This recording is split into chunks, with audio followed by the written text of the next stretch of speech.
Hello and welcome back. I'm Hambbage, and we're ready for some more hardcore vanilla Minecraft.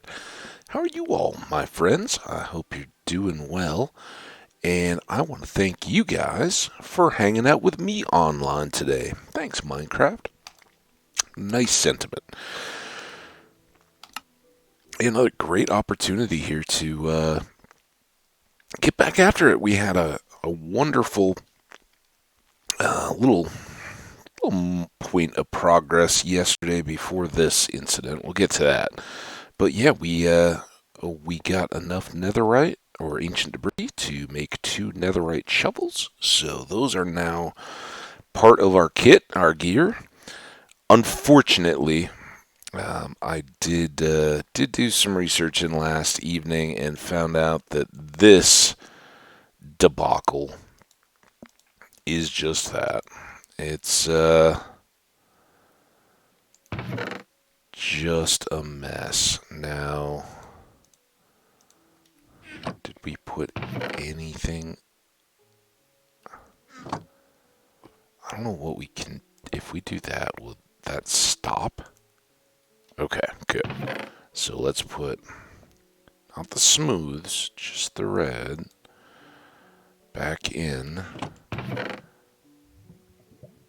Oh, what's going on here? Oh, is it dropping through? Oh, it's bad. Break that. Okay. Now, all the red sandstone back into the box. Okay, so we have to remember we need a hopper back on. Unfortunately, these blast furnaces are apparently kind of dumb. Not dumb. They're cool. They were an add to the game. I don't know how many versions ago. Same time as the smoker. I think it was when the Village and Pillage update came out. And we'll maybe throw it up here.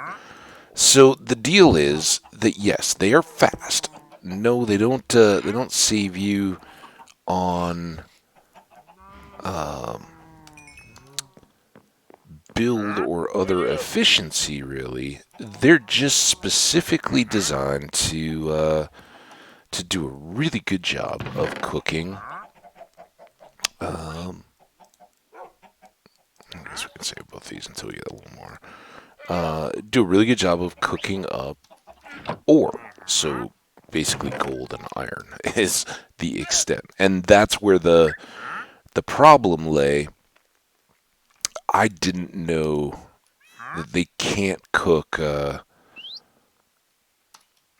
any sand into glass, any of that kind of stuff, and that it's too bad. I think now that I think about it,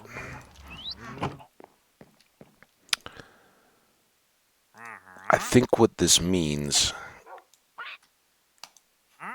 is we want to kind of go into a big old producing mode. Um, it doesn't have to. How are we doing on wood over here? Pretty identical.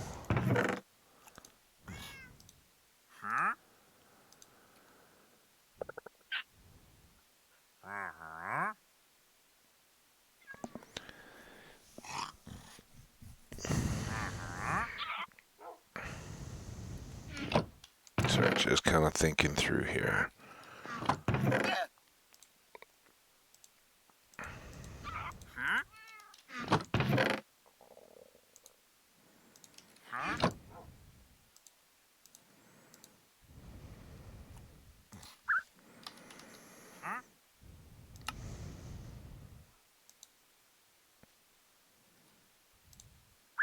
That was an interesting way that it did. It was cool that it combined the planks, though. I don't think I've ever seen that. I don't know if you used to be able to do that or not. I know you can't on the beds. Um, all right, so a whole bunch of chests. Is this night or day?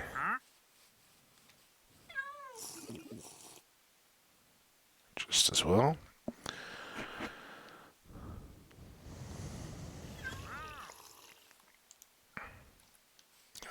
should we do? Smooth red. Put all you away. Okay, now...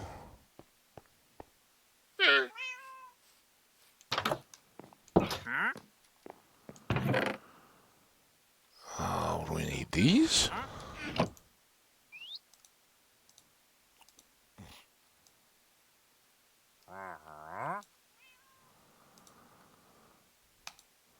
Okay, that's a lot of hoppers. I think that would make 4 plus the one piece that we need left. Let's give all this a try.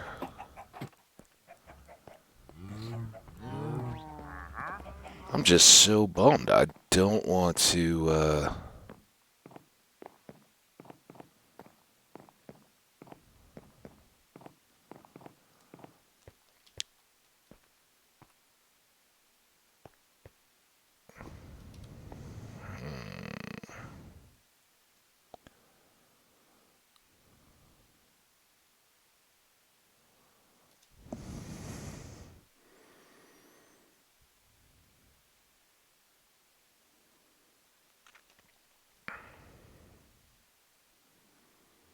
I know you could do like a rail. There's mine carts that will pick up and help deliver stuff. I don't think we need all that though. What I was just wondering is, do we need... I think maybe we can do it like this. 1, 2, 1, 2. We'll have to move that. Well, here, let's... Lots of room, right? 1, 2. Then we'll do...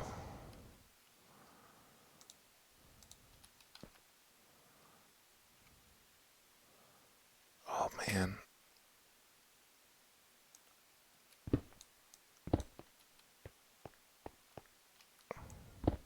Gotta be able to open them. Chests. Alright. Chests. Let's go put this one back together again, first of all. Furnace.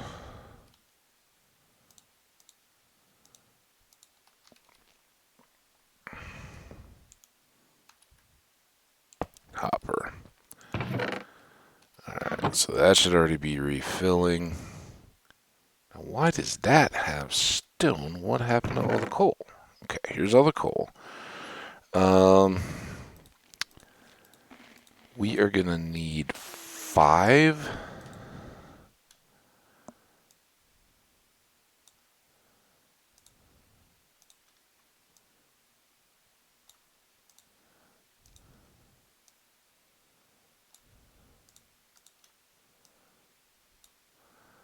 Okay. We drop you into there. You are still doing your thing, but now we're cooking. And you guys just go back up to the top. Now, I think we're probably going to need...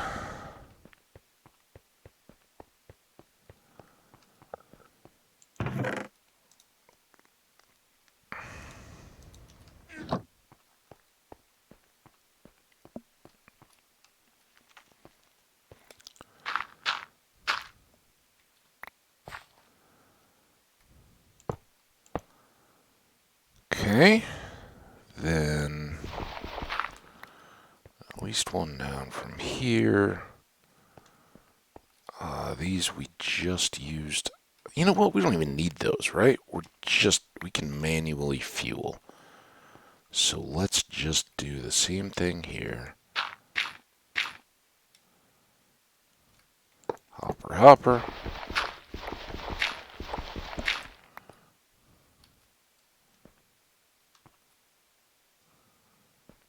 Oh, can they not...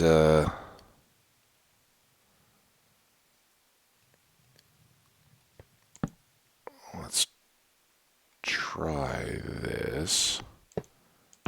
Okay, that doesn't work. Cool. Very cool.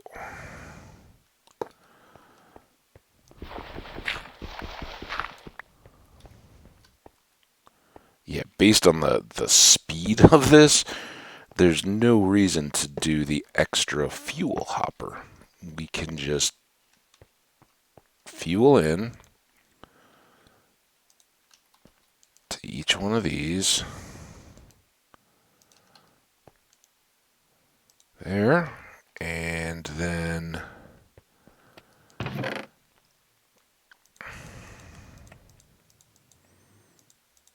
take all the rest of that.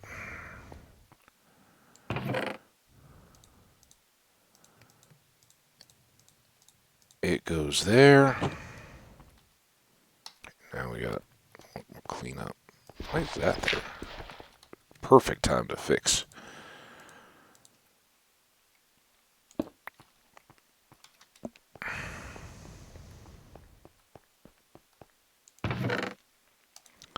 Dirt goes away. Cobble can go down here.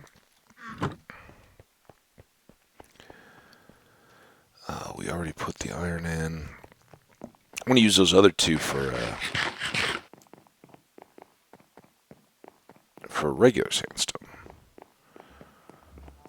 But yeah, it's not what I'd hoped for. I'd hoped for the speed of the blast furnace. Unfortunately, that's not a deal. You don't apparently don't get that option. Which, when all is said and done, is pretty okay. I mean, it's a bummer, and I wish they would fix it. But at least I understand what's going on, and that those are only ores. I was kind of getting a sinking feeling even as we were wrapping up that episode yesterday, but because I've never really bothered with them, that had never exactly been a deal for me. Well, we'll just stash some of those things here. The iron. Oh, and one of the furnaces too. If we want to make more, I don't know that long term that's what we need, but they can move easily enough. And these are a little topsy turvy, but whatever. We've got a few pieces there. So, what's next on our agenda, and what are we doing here? I don't think that a lot of people even know, if you're just jumping in on this episode, what we're in the midst of, and it's pretty cool. We, aside from putting away our iron and our couple coal blocks, we are moving towards a darkroom spawner for creepers specifically. We want to be able to farm them up reliably and comfortably. And we had kind of before the last couple episodes, we'd wrapped up where we were going out and getting redstone from our Badlands biome, or red sand to make it. And unfortunately, we only had one diamond shovel with mending, and so we were using it very, very quickly and not really getting capacity. So, as a little bit of a sidetrack, we've now made 2 netherite shovels, and those will help us in our harvesting if we can head out the right way to get up a bunch more. So, I don't know how far we can get in this particular episode, but we're going to try to zip right along. The problem is going to kind of continually be the cooking, but I think what we'll do, and we've already got a pretty good supply, the 2 sandstones are going to be our base colors. And then we may do some, usually I do like a 3rd minor block. It's just an accent in a few little places. But I think that with the terracotta, I may use it instead, just to to mix things up a little bit on my typical floor plan. And because we're a little more advanced in this one, we may kind of blow it out a little bit. I've got an idea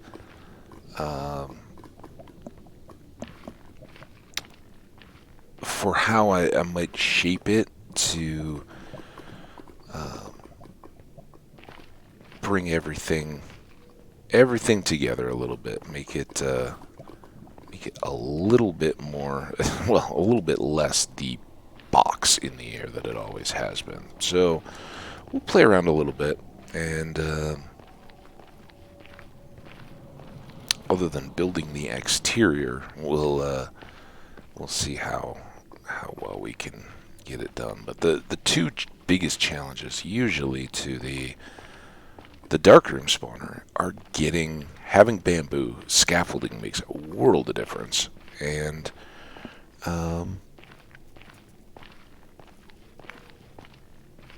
having the safe armor to not die if you make a mistake.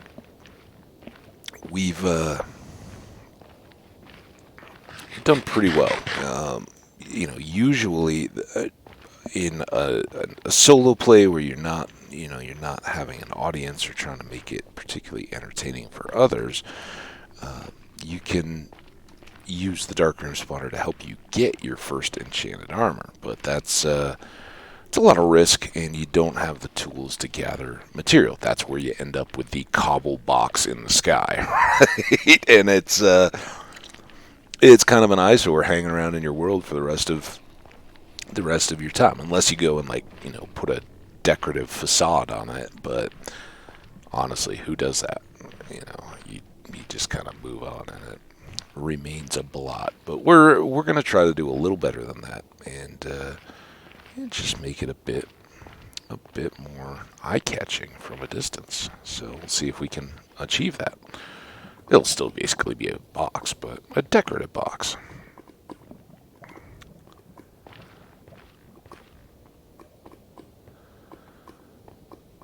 And as we've said each time double. Can we get 2 for 1? Oh. Go back over the sand. Go back over the sand. I don't know how we would know if he put a tier up there. Should we sidetrack for a tier?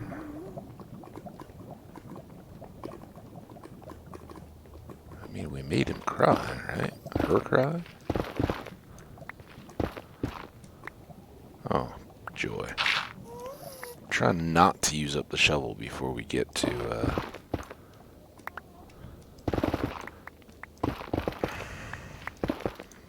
Now, once we do get building, though, as I was kind of saying, almost dodged it the whole way.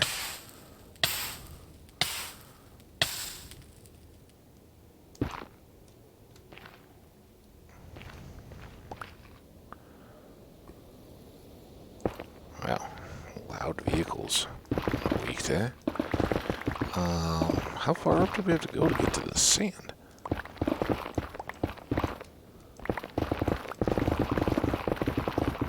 Show me a hole. There we go.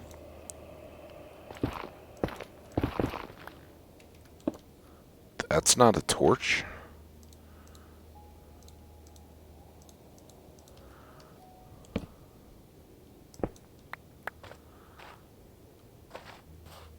XP and gunpowder, come on. Be on one of these little ledges. I came all the way up here for you.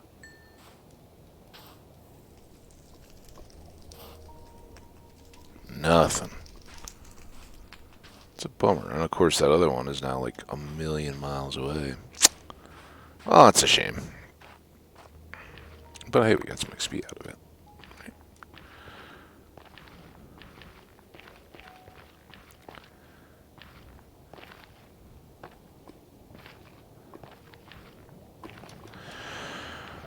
So once we get going and kind of two-stage building process. One or three really.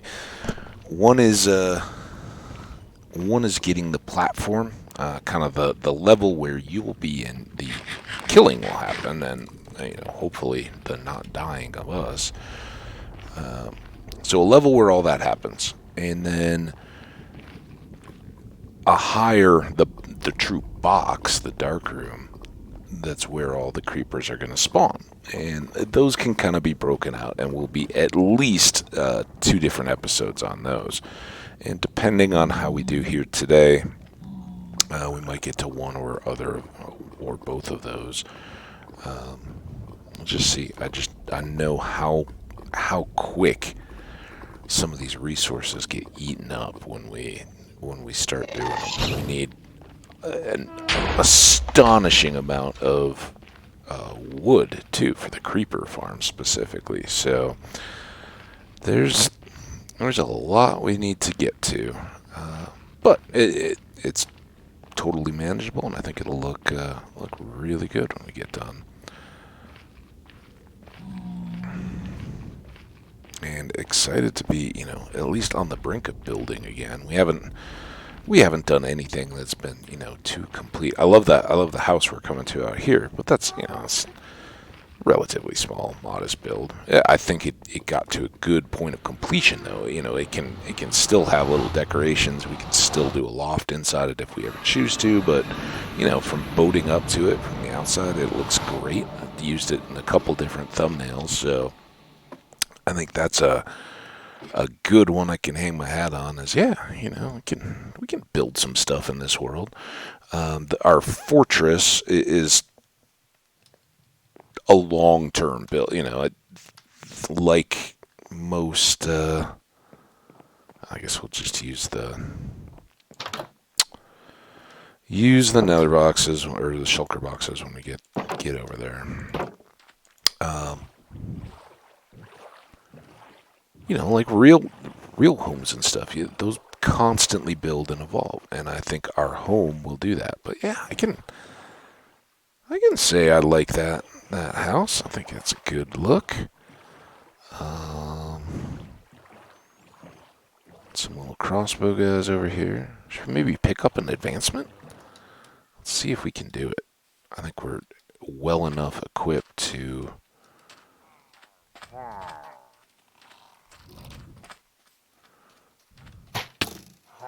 Okay, just a couple of you. You don't all have to come at once. Hey! What I need is one of your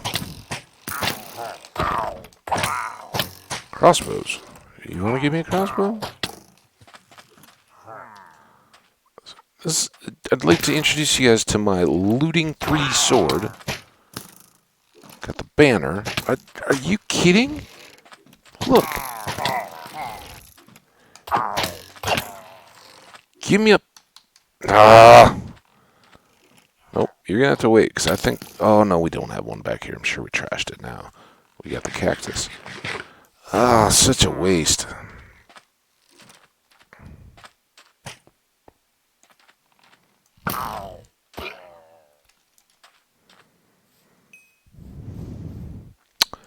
Well, that was fun. I think we'll just go back over to the same spot we'd been in. It had a big expanse of sand, and we hadn't gotten too far into it before we had to turn back for a shovel. We'll see. We're going to be in the ender chest and pulling out boxes and all that, so we'll probably just pull a milk and clear the bad omen.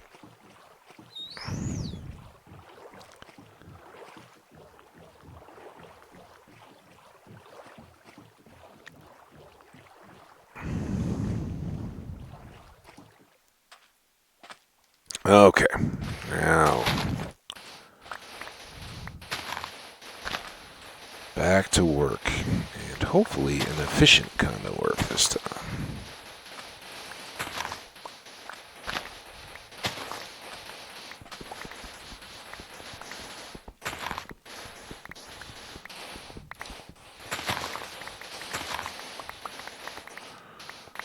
a little bit of inefficiency coming out of getting the sticks and the cactus and all that kind of stuff, rail, but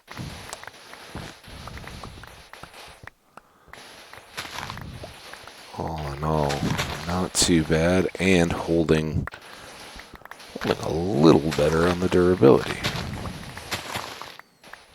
Again, the change from nether or diamond to nether is not nearly as significant as iron to diamond, but it's helpful.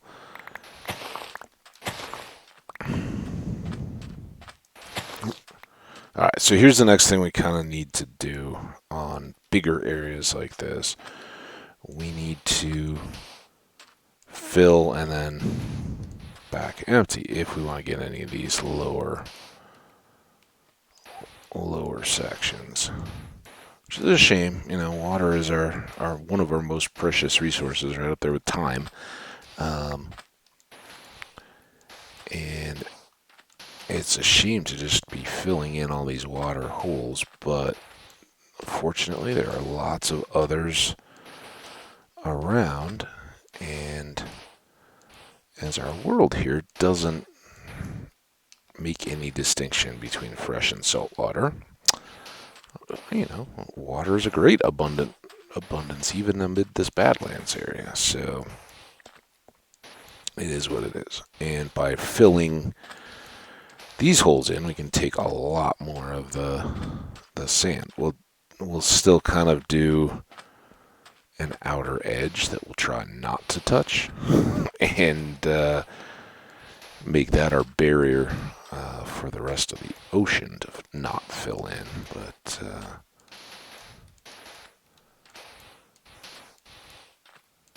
yeah, this should let us take this whole big level down. And in a lot of dry, eroded valleys, and think Death Valley, think I believe like the Dead Sea area in the Mideast is actually below, like Mediterranean sea level. A lot of the low places in the earth are actually, they're either lakes, I guess. So I guess this is fair.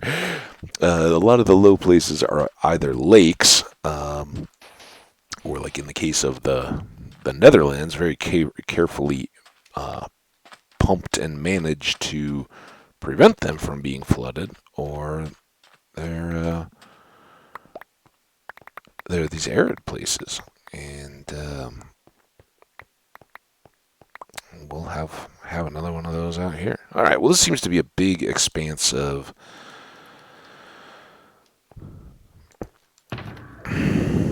stuff. So let's go pinky for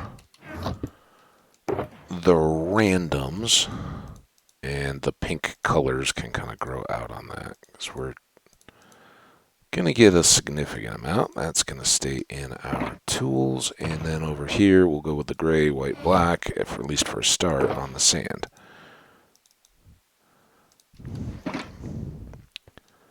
All right. And now with that lake done, we can bring down all of this hill.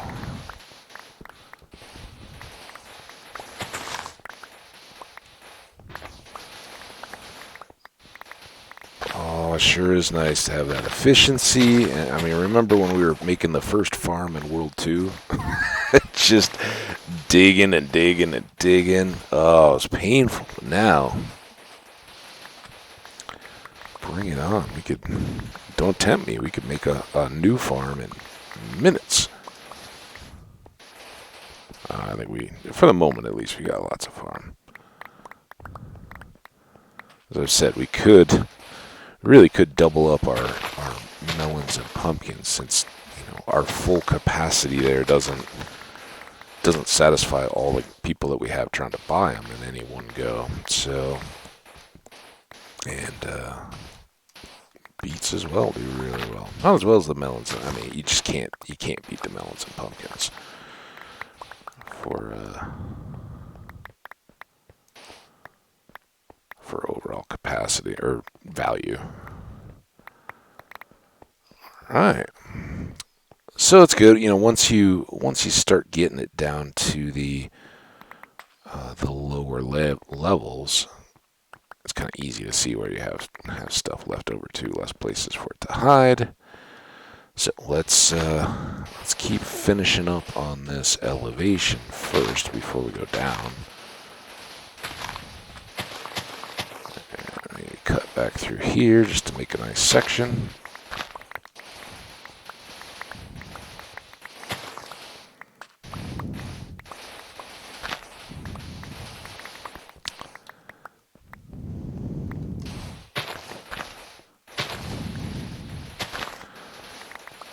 Oh, it's good.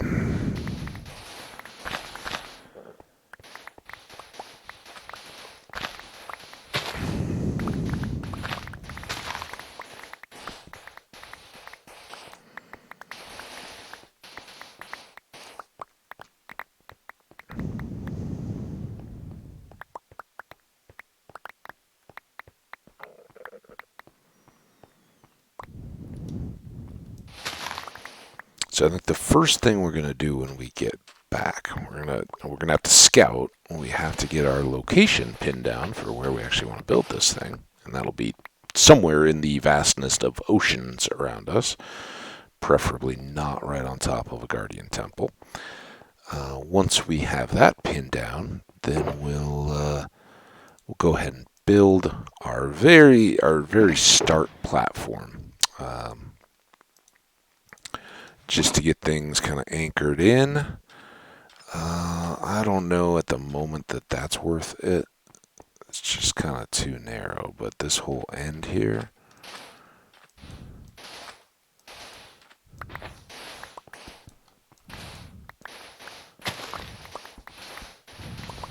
This is definitely good stuff.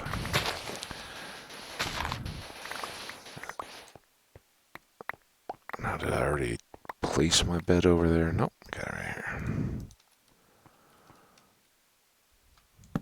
Keep it close. We can still do another few swipes here. It's those long, dry desert nights. You get lots of opportunity to work all the way up till the end. And then we'll sleep.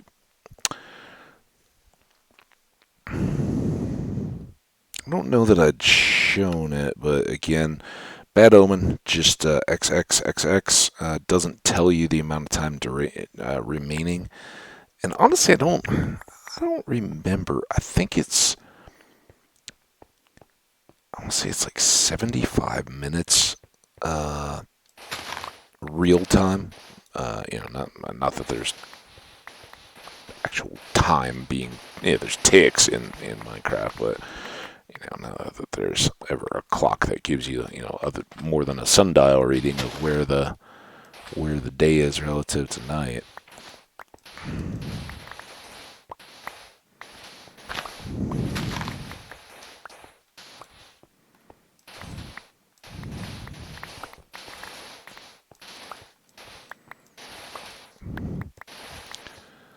Hope you guys are all doing well as you're tuning in for this video.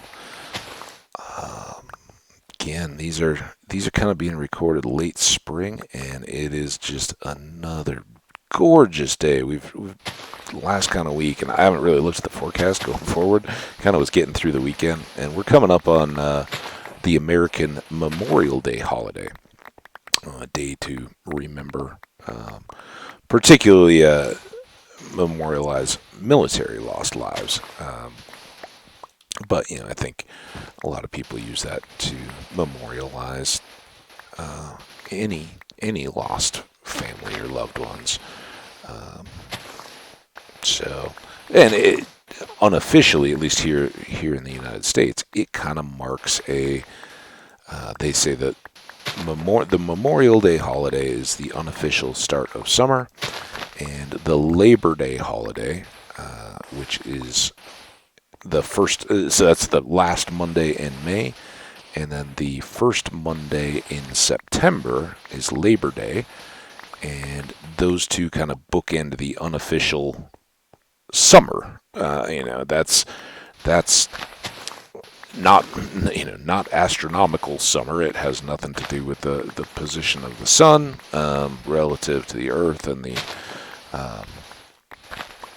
summer solstice and the half half the time between those and the equinoxes. But it's just kind of that's when people begin, and they really, here in the United States, they think June, July, and August are kind of the more laid back. Um, Take family vacations, although that's less set than it used to be at all. Um, Even kind of before my own childhood, but it continues a little bit, and I think families still try to take advantage for their children. Um, where you'll try to do a family vacation when kids aren't in school to minimize the disruption to their studies. Um, but as school years become a little more fluid, the traditional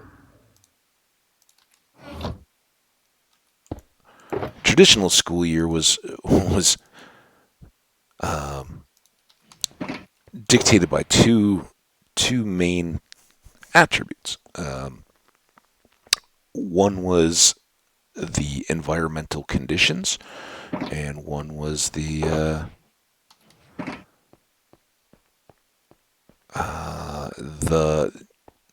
farm life kind of schedule, the demands. And because there would be a lot less necessity for manpower during the winter months, that was when the school year tended to focus. Farm parents could justify having their kids go to a school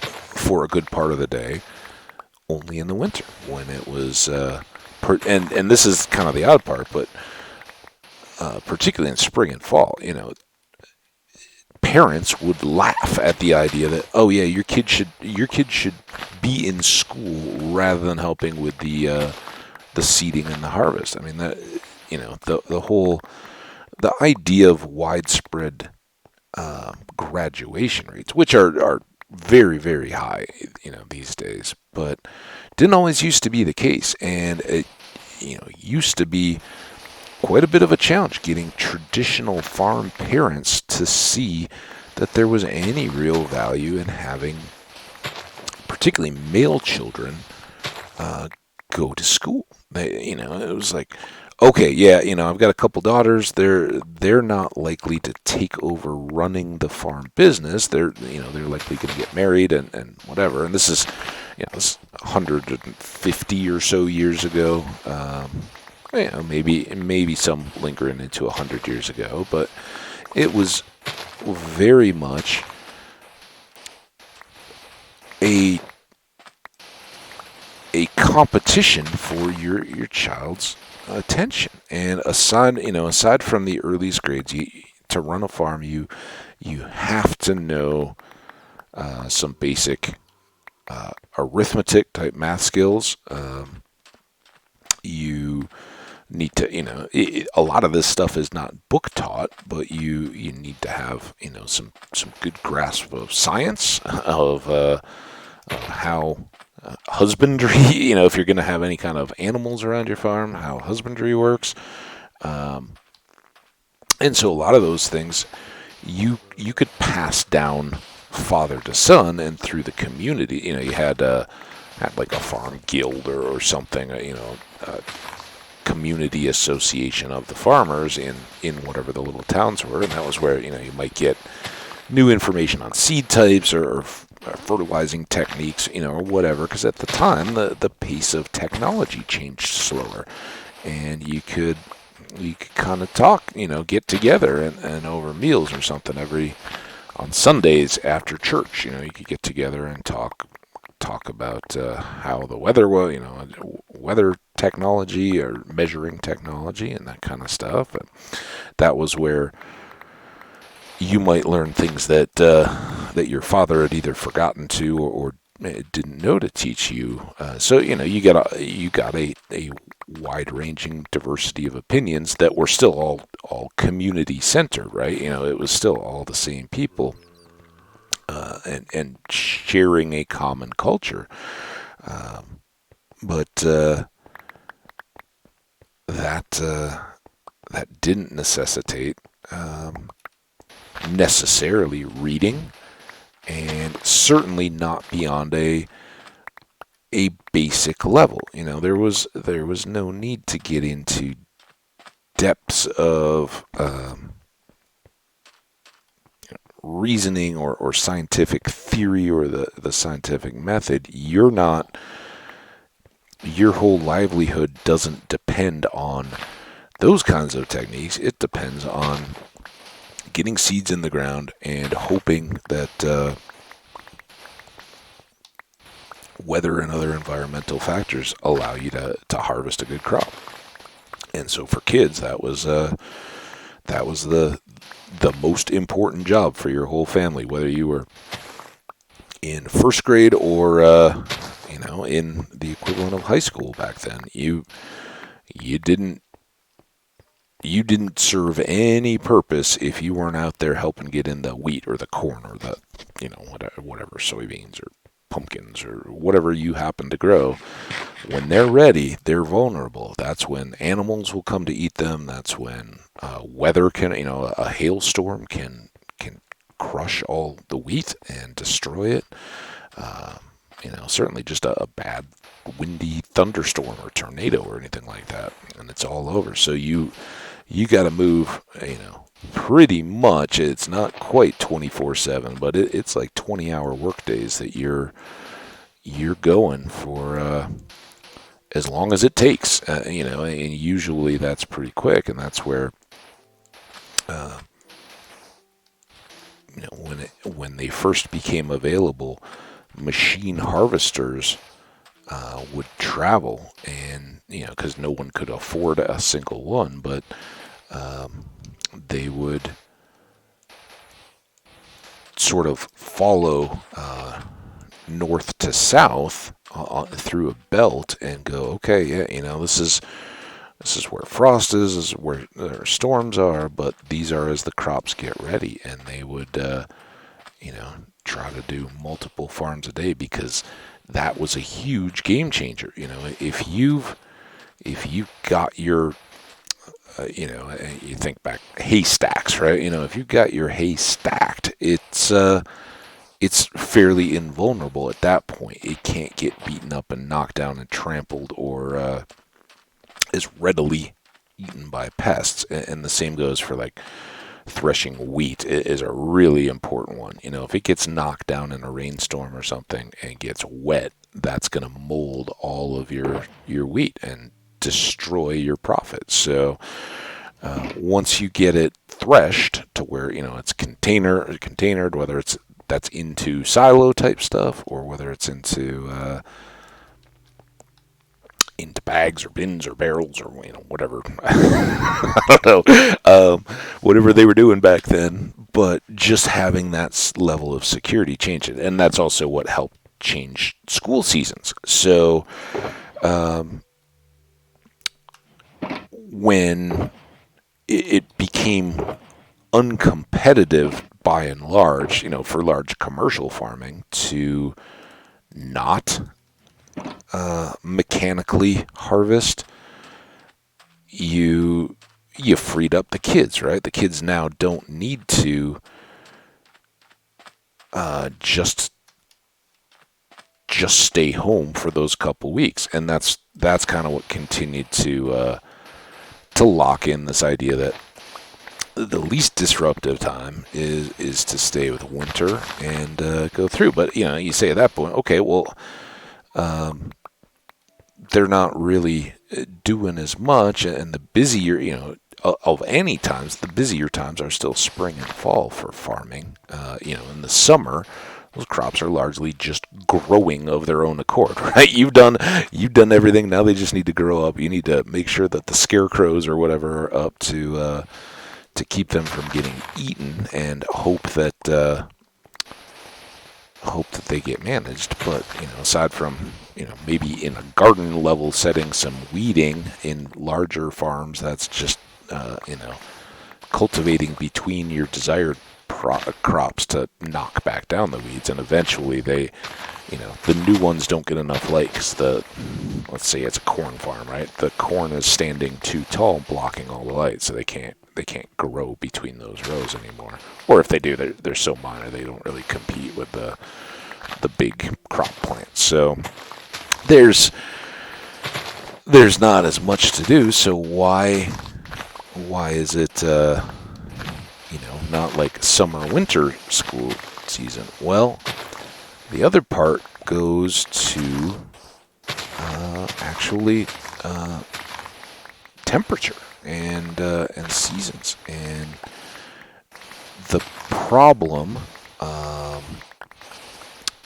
a lot of communities had with schools was first, and a lot of people here probably raise your hand if you went to a school building that was over 40 years old. All right, then raise your hand if you went to a building that was over 60 years old. And some schools are hundreds, maybe not hundreds, especially not in the United States, but school buildings, once you have the infrastructure of a school, you tend to hang on to it. You don't just,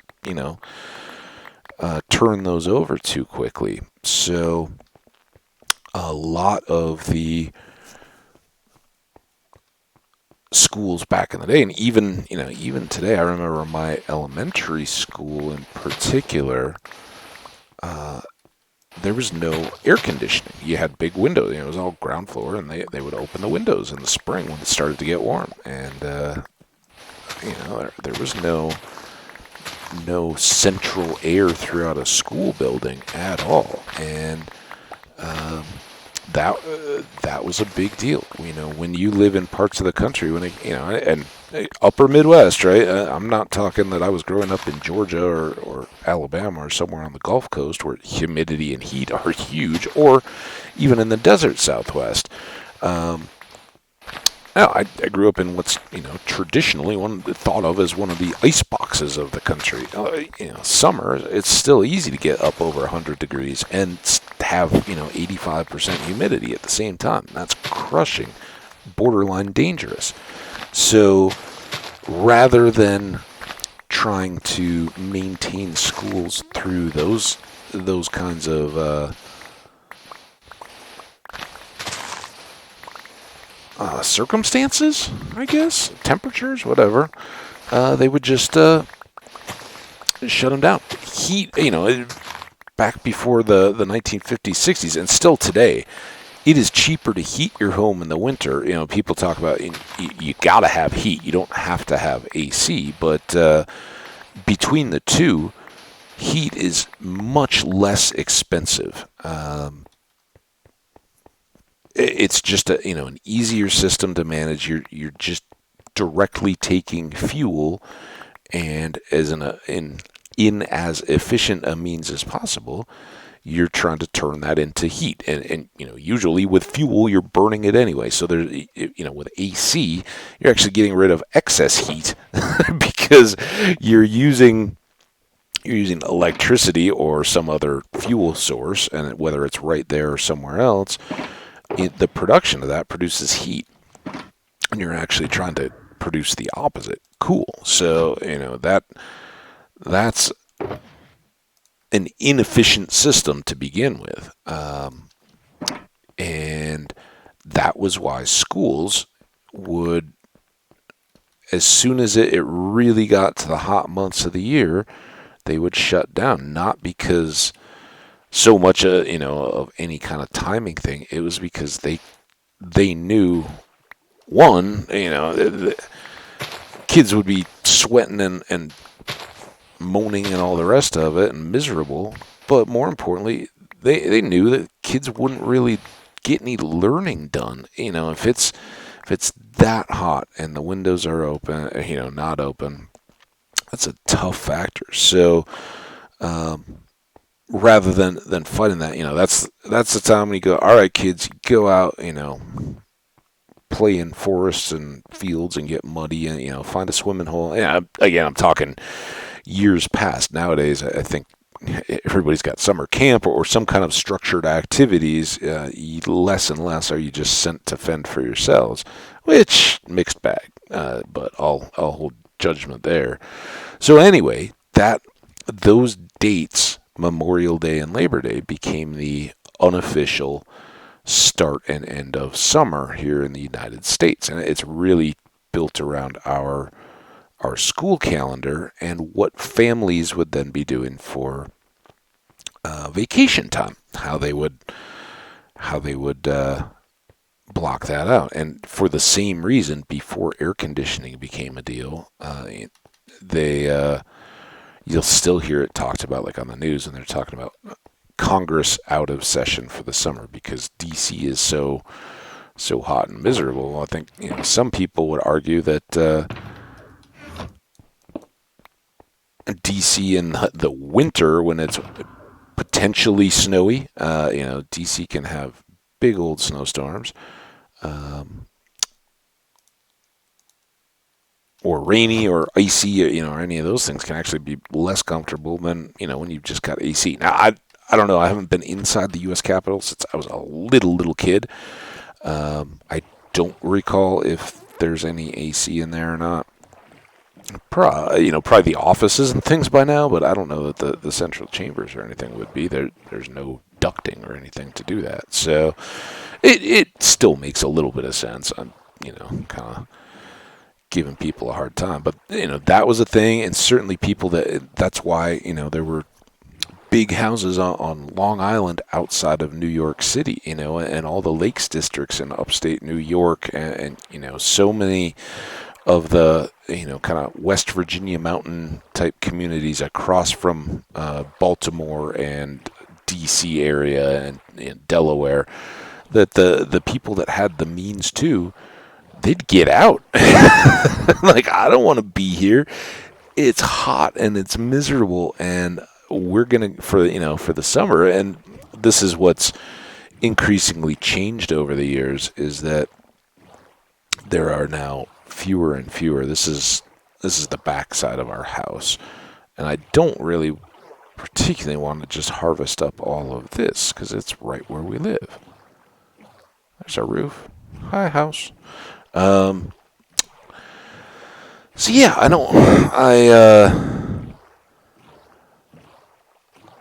I wish there was more built into a real opportunity for people to disconnect for extended periods of time. I think, all in all, it would be healthier. I think Europe, it kind of, U.S. business jokes that Europe goes on vacation for the month of August. They just shut down, and it's partially true. Europeans understand, or I don't know if it's so much understand or just tradition or labor policies or whatever, but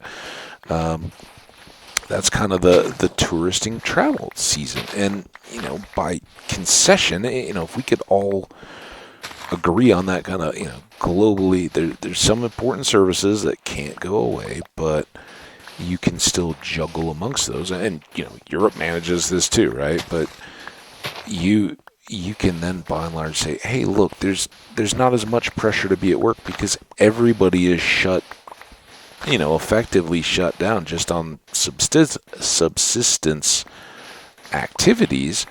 So go take a trip with your family. Go, just spend a few weeks getting to know your kids again, getting to know what they're like this year at this time, because it's going to be different than the last year at this time. And I think we, as Americans, miss out on a lot of that opportunity by being so kind of go when we're working. Life was not that way for everybody all the time, right?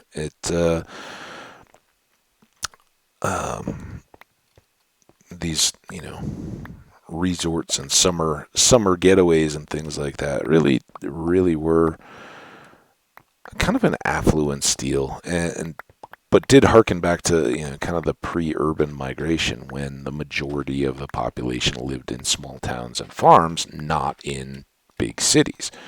And that's one thing that really didn't survive, but was coming out of World War II in from probably the end of the World War II through at the beginning of the baby boom and through the 50s and 60s particularly, and I'm not saying it's completely gone either, but those were probably the universal years for the every class to feel entitled to get out and go take a vacation, and lots of options. There were certainly even 100 years before that, there were the great railroad lodges. You think Yellowstone across Montana and Canada, and some of these places that still exist and are just palaces. And they had always been there for the really affluent, but yeah, in the 50s and 60s, particularly as the automobiles became accessible to everybody, people would road trip. We've talked about it before, and how the travel bug bit at all classes and all levels. And you could drive Route 66, right? And like the National Lampoon Vacation movie show, just a classic. There Chevy Chase is driving his family out across the country. I think he's going from Chicago to wherever Wally World was supposed to be in California. And because it was largely mimicking Disney World, I'm sure it was Anaheim or L.A. or something like that. Well, whatever. That they're going along. At one point, they stop at the remember the tent like camp, the wall tents, and it's just this skeezy little resort thing that it's like the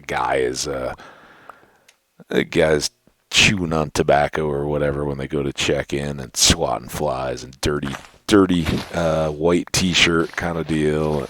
Oh, you're here, all right, well, we got tents for you, and the wildlife fun is included for free. There were certainly some of those experiences to be had, but there were also a lot of just mom and pop type small cabin retreats where a family of four could get away and for relatively inexpensively have an experience that was outside of their direct familiarity. And these are this is kind of that greatest generation, right? Mom and dad, or dad in particular at that point, likely had seen some action in World War II, but when he was drafted, odds are he came from a farm.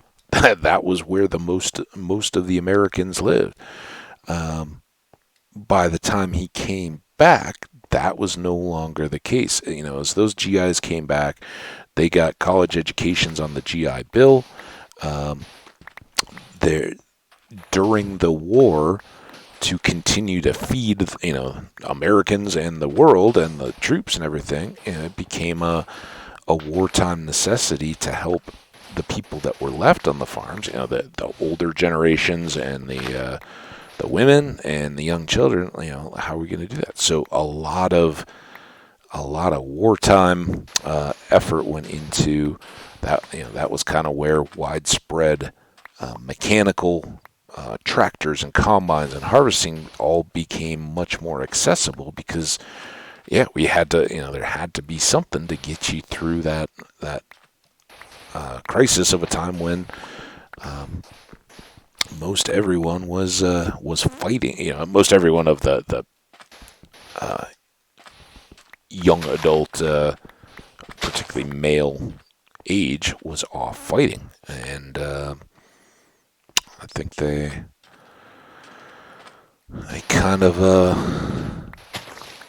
kind of changed so that when the young men came back to these farms, one, they'd had their eyes opened up to a whole new world, right? Yes, it was horrific, and they saw a lot of friends die. More, I don't think many people got through without traumatic experiences, no matter what theater you were in. But you saw a whole new part of the world, and even if even if you were just straight army infantry recruited up, you still learned new skills that you may not have had. Not just shooting. Shooting you were probably pretty good at, but some engineering. Maybe you learned how to drive trucks, and you'd never, your family had never had a truck. You guys still had a horse or something. I don't know. I'm totally making this up, but the reality was that coming back from war, in addition to the opportunities of the GI Bill, brought these young men back to farms feeling that they were very small, the farms, not them, and that there were a lot of possibilities out there for them to explore. And that's a powerful feeling. So by the time they'd settled back into civilian life, and they'd found jobs or whatever, which were plentiful, and the economy's booming. There's been a worldwide decrease in population, such that labor and just productivity is especially valued. So all of that served to make, obviously, the 50s were a boom. I think most people who've been through some U.S. history know that, and those men that were now fathers, and the wives that were the mothers, having grown up much more rooted in earlier generation, when they went on these vacations, it was like, yeah, we'll go drop a line in the creek outside this cabin, whatever. We'll cook up whatever we catch, and if we can borrow a gun or whatever, maybe he's got a rifle or something still in his possession that they take just for camping, because now they probably live in a suburb and can't shoot all the time. But yeah, we'll go do some hunting, and all of a sudden you're cooking old family recipes on probably just a rickety stove in a small little cabin. Still no AC, but now you're staying at a place that's either in a woodlands or along a creek, or out here in Colorado, you'd go up into the highlands to escape the heat, and it was a low impact means of dealing with the summer. And a lot of people made some lifelong memories in those small cabins and things. But unfortunately, now, like everything else, when there's business money to be made, it becomes those chains. And sadly, the appeal of a missed my keys there. Now I've got a caps lock on. Let's figure all this out again. Yeah, I mean, one thing, the road trip is less a deal, and I've lamented that before. I love road trips.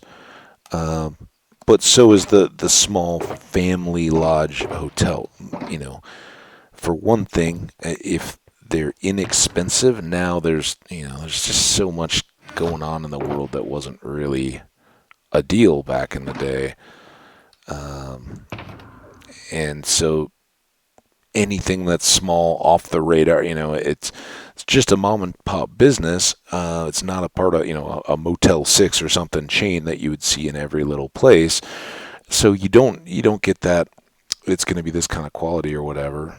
And because it's kind of off that grid, then the people that travel by are like, oh yeah, well, they may have some less favorable characteristics. The drug use, the loud partying, and all that. Because if they get banished or told that they're not welcome to come back, okay, well, that's one little one little podunk motel, on the side of a road in some place you've never heard of.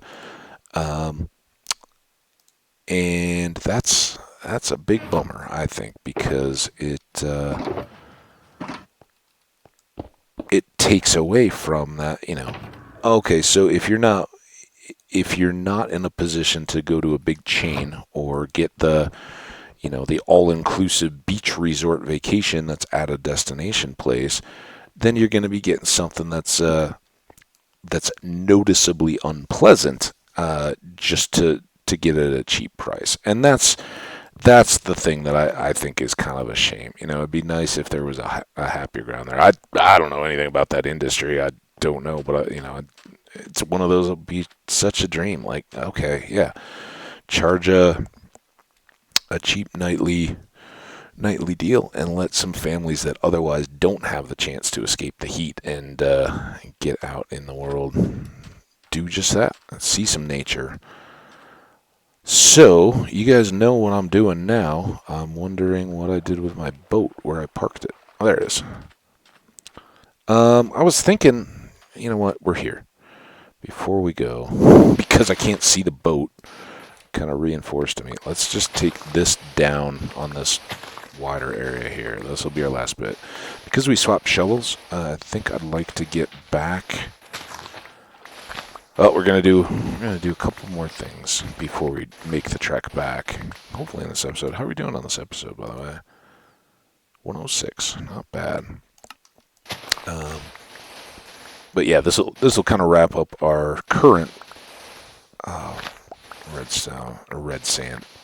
And I know I didn't, I kind of was liberal with the shulker box use. I didn't protect that spacing too much, and the reason is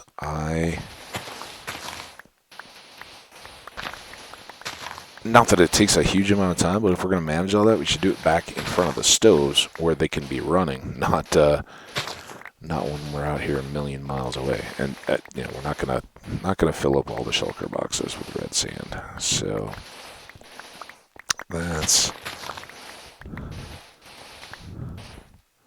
my thought. Whether it'll work out as an efficient system or not, don't know. But it'll be a system. Wish I'd thought this through before I was like, oh, we're sleeping. The shovels are swapped. Let's go. But no, this is more correct.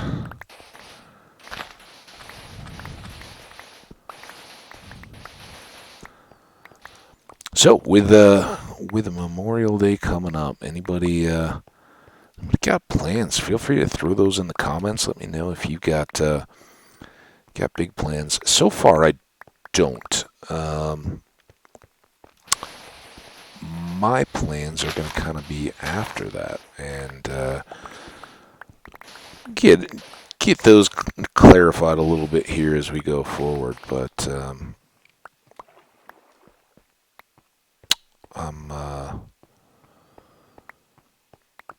not sure what, if anything, I'll do on Memorial Day. I have a buddy who's always done 4th of July until last year. Last year being the pandemic, it was crazy here in Colorado.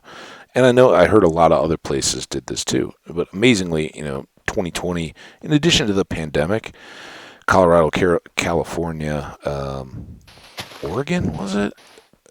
Some massive, massive destructive wildfires. And ironically, before that part of the summer hit, by the 4th of July, we were very damp here. And it was a good thing because the first checks had gone out for the whatever, the pandemic relief money, and it really seemed for a second that nobody needed it too bad, because around here it seemed like every single person went and bought some fireworks. And Colorado's always been kind of unique. There's big firework outlets here. And if you haven't, or at least this was the way it was years and years ago. I don't know if it still is. It could have changed Probably has, for all I know.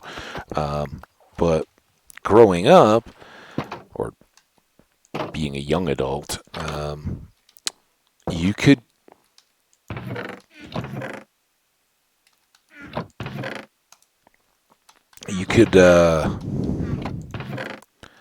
just kind of looking at what all we have here.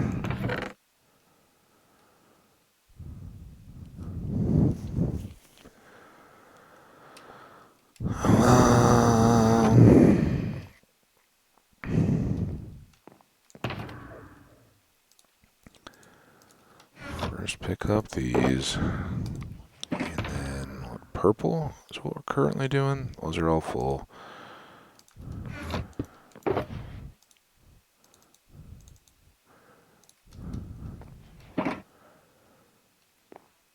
Okay, that can go away. We're done with the sand, so those are all set. All of this really can go away. But that one's it's nice. It has the ominous banner in there to make it look different. All right, we don't need the boat. I think we're pretty good. I hope we don't need to go through more than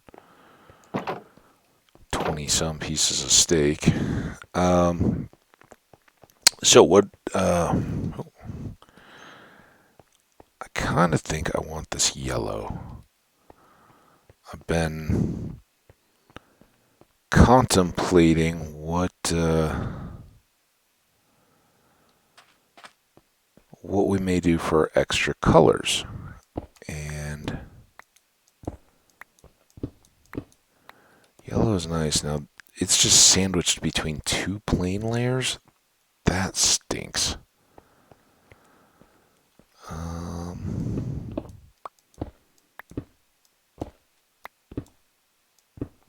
Hey, sandstone.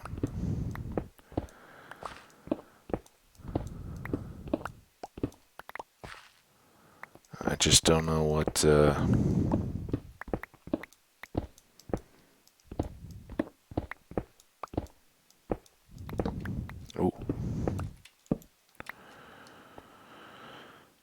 what benefit we get from getting a lot of the... I mean, we could very likely at some point we'll need other colors of terracotta, but... Now that's red. Red at least is a vivid color, but this seems to kind of be running out. Oh, maybe not. Hey, more gold. Now we have a blast furnace to cook it in. Yay! Yeah.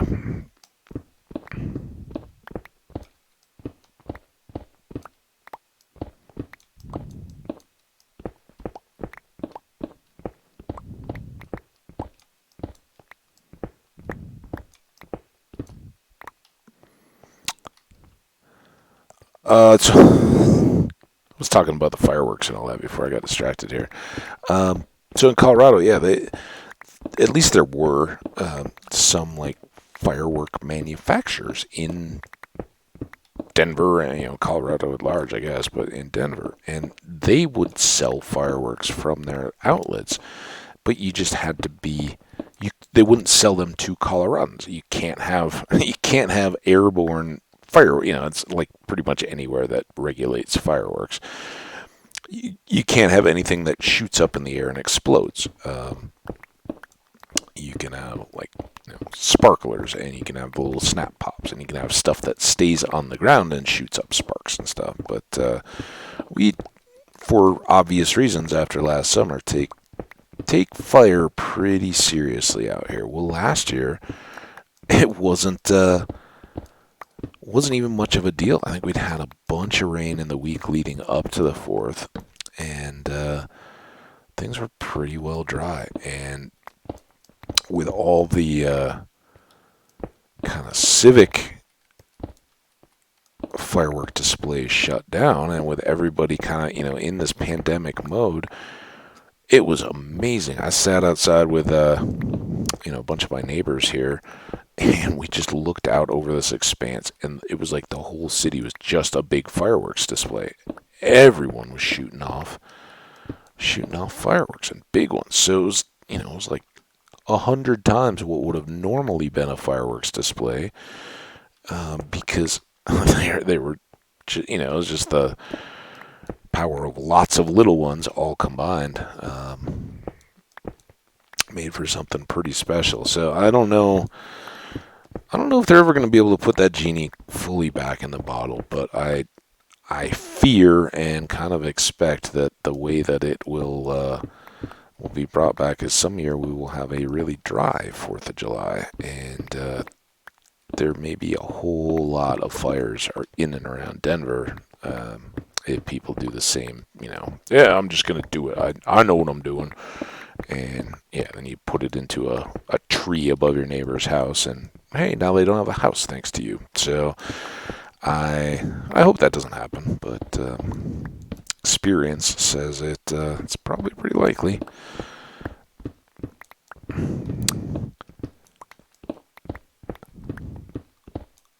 Well, this is one thing I'd wanted to come out here for. I wanted to try to get some yellow, and I think I want to add, like, we're going to take back yellow and red and see what those two do. If we want to use them or not.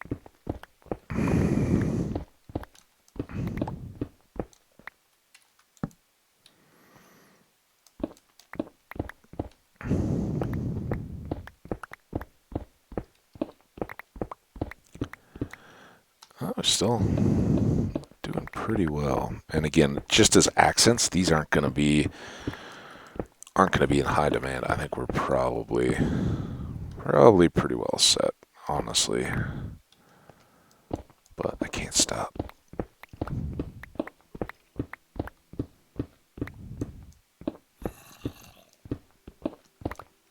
They just break so nicely. Alright, we gotta get going.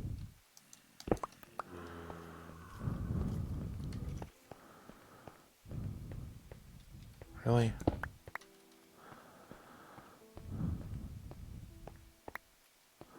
That one. That one.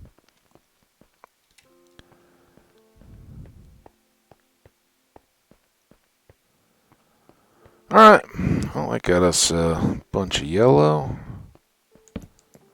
Sleep in our tunnel here. So the next question becomes, do we go hit that cave hard? I don't think we need... Got everything we need. We don't need to go back. Yeah, do we... Oops. My bad.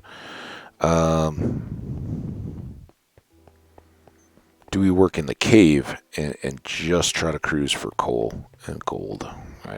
Gold, I guess. That's because now we got a blast furnace, but really to fuel up those furnaces, I think we've got plenty of coal to do enough for what we're currently doing, but that's just what we're currently doing, right? What happens beyond that?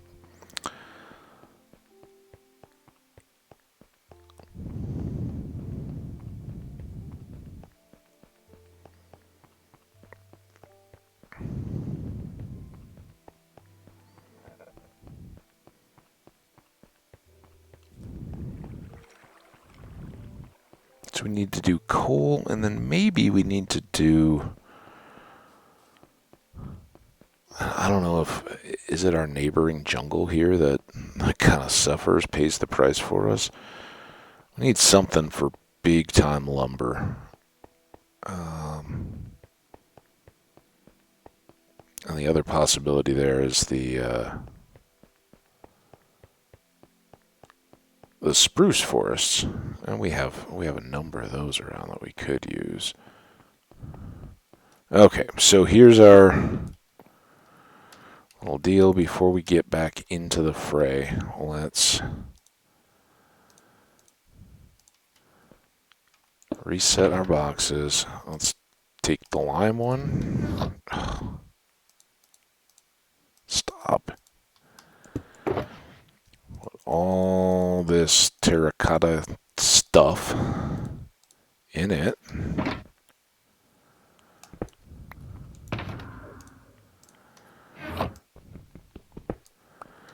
And then let's just go. Alright, let's check the time one more time. I don't really recall which directions we'd hit.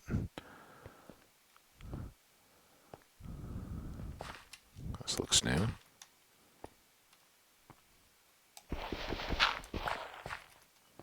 There's some coal. Good. Good start. Good start. Fizzled quickly. Really? One? Oh, some more gold, though. Just what we needed.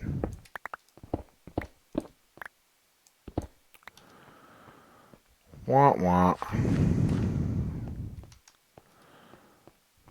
Alright, what we got here?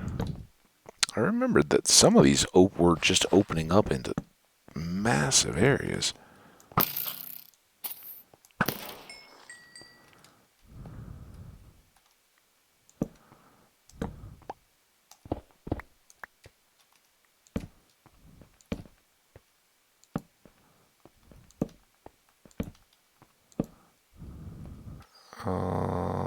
Looks like we've already been up around there.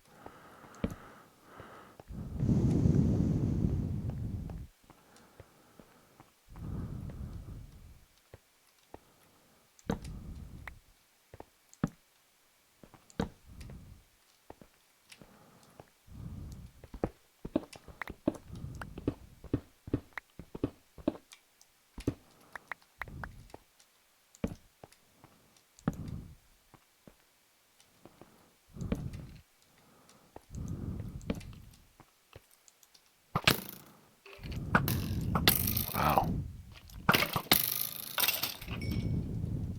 He was kind of doing the duck hunt thing. Just dancing back and forth.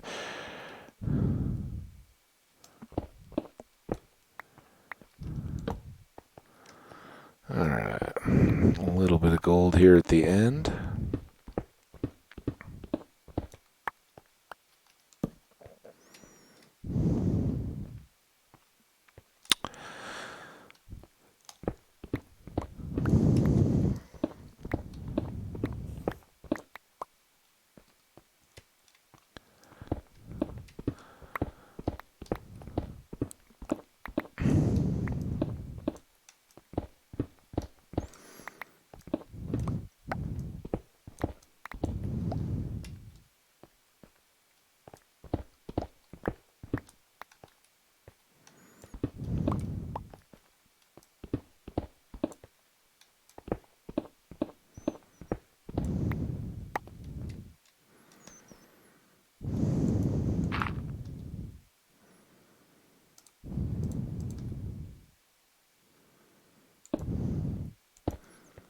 I don't know how important it is to fill back in any of this stuff when we're at a point of backtracking out, right? Why would we ever end up back up at a just random hole in the ground?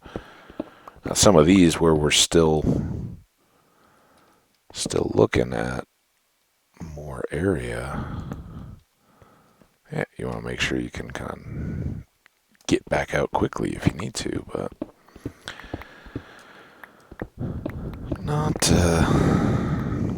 so big a factor for the moment.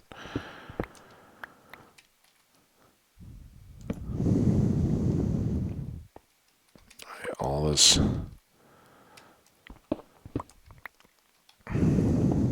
gold and iron keeps making me think of those blast furnaces.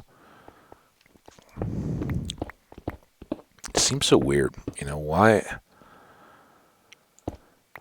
why make something like that if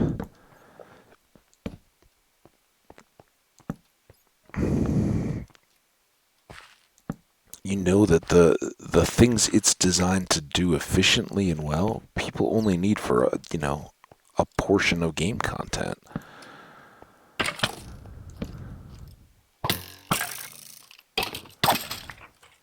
He came from maybe somewhere up here.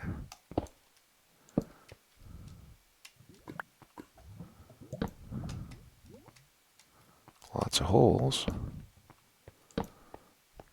Not a lot of coal. But, ooh, a whole nother chamber over there. Another little hole. That might have been where he fell from.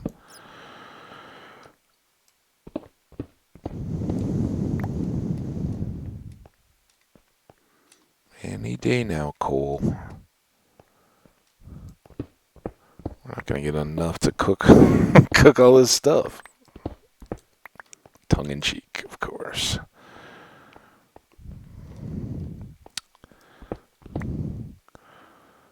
Alright, now I think we'd come up from here.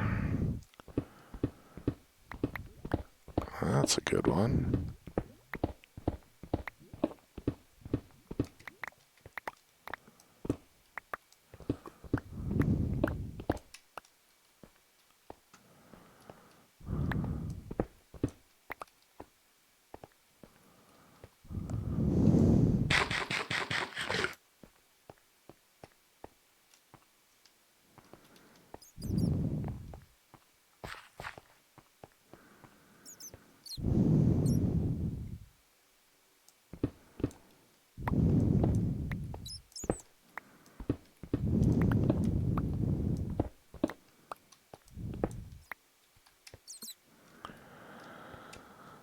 And this way.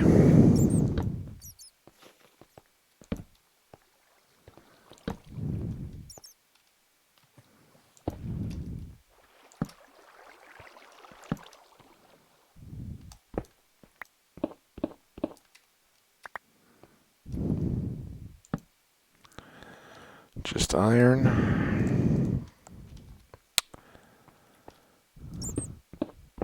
Who knew coal would be so hard to find? Even here.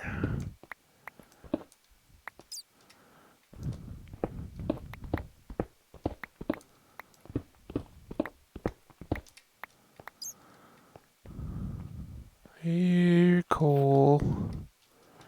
Coal.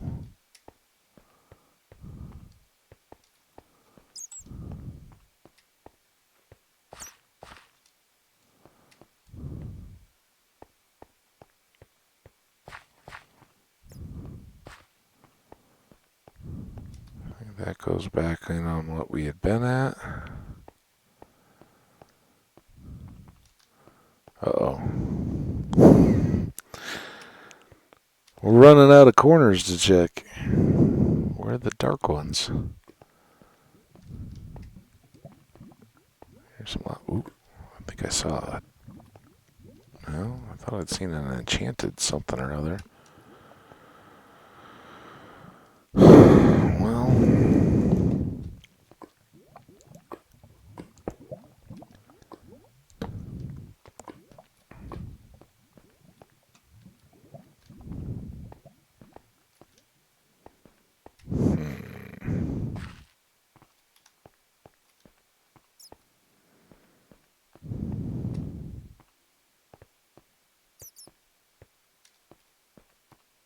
That was where we just looked. These were all the holes. This was a little bit further back. I don't mind popping back out either. It's not a matter of wondering if we can get out. It's just a matter of was there anything else connected or in once you find a cave. Ooh. Wet cave.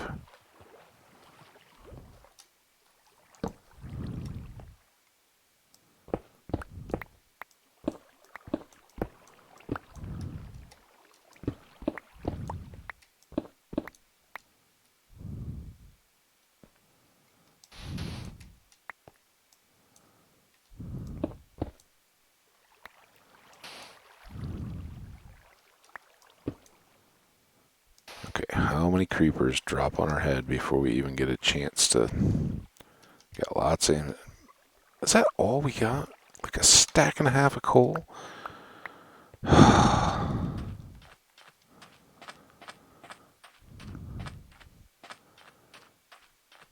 So there's the woods.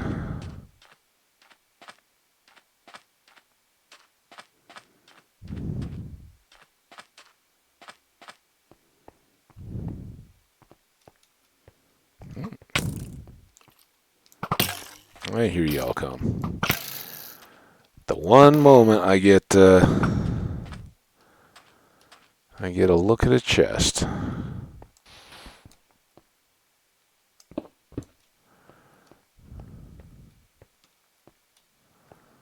Maybe if we can get away with it. I have a sip of water here.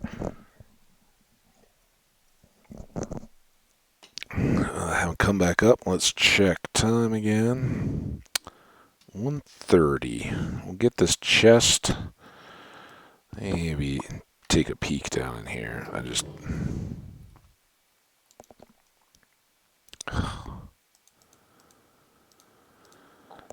I know how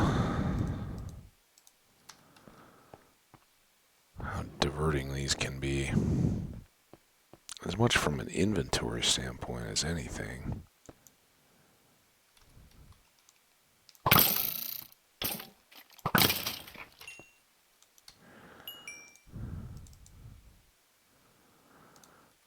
That's not bad. A little more coal. I'll always take the name tags.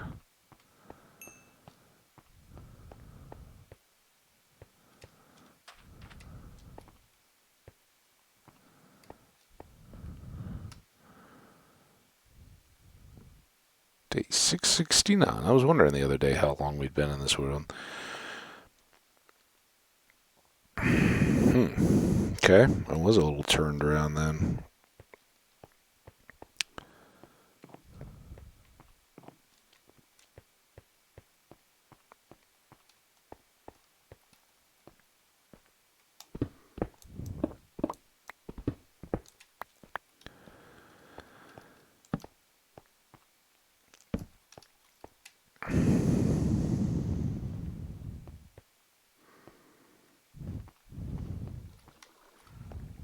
Dead end.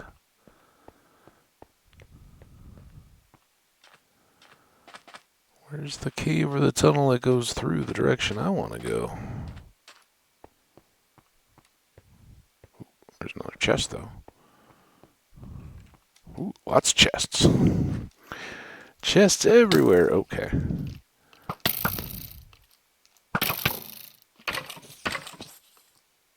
Ooh.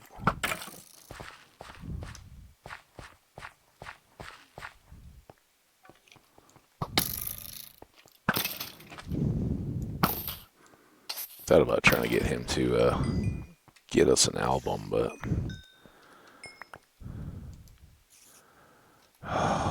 see, this is what I meant. We're gonna have to start managing inventory again. Dealing with stupid torches, not double stacking.